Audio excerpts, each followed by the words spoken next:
যেভাবে আজকে ইডি অফিসারদের উপরে হামলা হয়েছে, কেন্দ্রীয় বাহিনীর উপরে হামলা হয়েছে, প্রথমবার নয়, এর আগেও 2019 সালে তদানীন্তন পুলিশ কমিশনার তার বিরুদ্ধে তদন্তে কাজে গিয়ে সিবিআইকে বাধার সম্মুখীন হতে হয়েছিল। শুধু তাই নয়, পুলিশ ব্যবহার করে সিবিআই আধিকারিকদেরকে শুধু বাধা দিয়েই ক্ষান্ত হয়নি মমতা বন্দ্যোপাধ্যায়।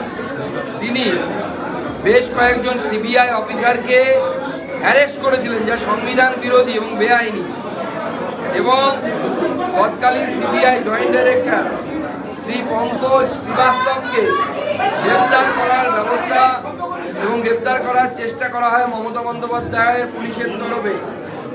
এই দৃশ্য, এই ভয়াবহ দৃশ্য আরও একবার সেই ঘটনাকে আমাদের মনে করিয়ে দিল এবং পশ্চিমবঙ্গের আগামী ভবিষ্যৎ কেন্দ্রীয় বাহিনীর উপস্থিতিতে যদি কেন্দ্রীয় তদন্তকারী সংস্থার অফিসাররা যদি ঠিক দেশকে ভালো দিনে পশ্চিমবঙ্গবাসীর কি হতে চলেছে এই শাহজাহান শেখের মতো লোকেদের পাল্লায় পড়ে, সেটা আশা করি পশ্চিমবঙ্গবাসী বুঝতে পারছে।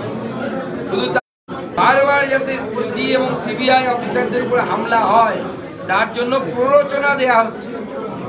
মহামান্য আদালতের বিচারপতি সঙ্গীত নেই এই ধরনের কথাবার্তা মমতা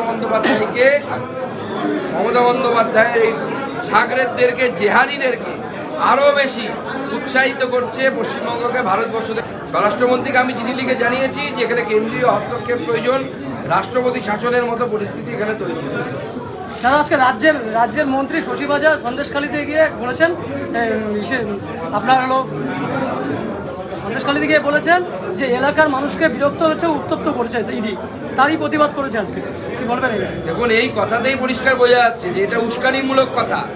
অর্থাৎ প্রত্যেক জায়গায় মমতা বন্দ্যোপাধ্যায় এবং তার মন্ত্রীরা যদি এই কাজ করে, প্রথম কথা হচ্ছে যে মন্ত্রীর কথা বলছেন তিনি সংবিধানের শপথ নিয়েছে, সেই সংবিধান অনুসারে ইডি স্থাপনা, ইডি অফিসারদের উপর হামলা হলে তিনি তো সংবিধানকে অস্বীকার করছেন।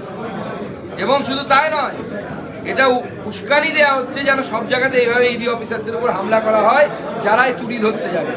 তবে আমি স্পষ্ট বলে দিচ্ছি, আমাদের প্রধানমন্ত্রী মাথা নত করার লোক নয়। এই শাহজাহানকে কিভাবে শায়েস্তা করতে হয় ভারতীয় জনতা পার্টি আমরা শায়েস্তা করেছি। সেই রকমই ভয়ঙ্কর পরিস্থিতি তৈরি হয়ে গেছে। যদি ভারতবর্ষের সংবিধানের দ্বারা সুরক্ষিত কোনো সংস্থা যদি নিরপেক্ষভাবে কাজ করতে না পারে, তাদের উপর হামলা হয়, তাহলে কালকে জাজেদের উপর হামলা হবে, পরশু অন্য কারোর উপর হামলা হবে, তো গোটা রাজ্যের বিচার ব্যবস্থা থেকে শুরু করে প্রশাসন সব ভেঙে যাবে। যা ইচ্ছে তাই করবে শাহজাহান শেখের মতো লোকেরা।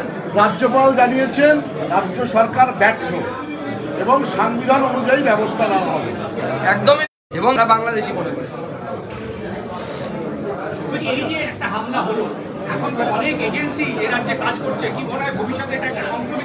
তৃণমূল কংগ্রেস উস্কানি দেওয়ার চেষ্টা করছে।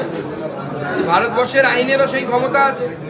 এবার তাহলে পশ্চিমবঙ্গ পুলিশের উপর ভরসা না করে হাজার হাজার কেন্দ্রীয় বাহিনী নামাতে হবে।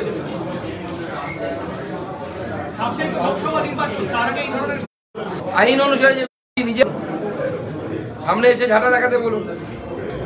ওনার বাড়িতে ওনাকে ঝাড় দেয় কিনা আমি জানি না, ঝাড় দেওয়া ভালো, শরীরের পক্ষে ভালো থাকে, প্র্যাকটিস করতে পারেন বাড়িতে। তবে আমরা ঝাঁটা দিয়ে, আন্দোলনের ঝাঁটা দিয়ে তৃণমূল নামক দুর্নীতি নোংরাকে পশ্চিমবঙ্গ থেকে আজ না হয় কাল দূর করবো, সেই সময় এসে গেছে।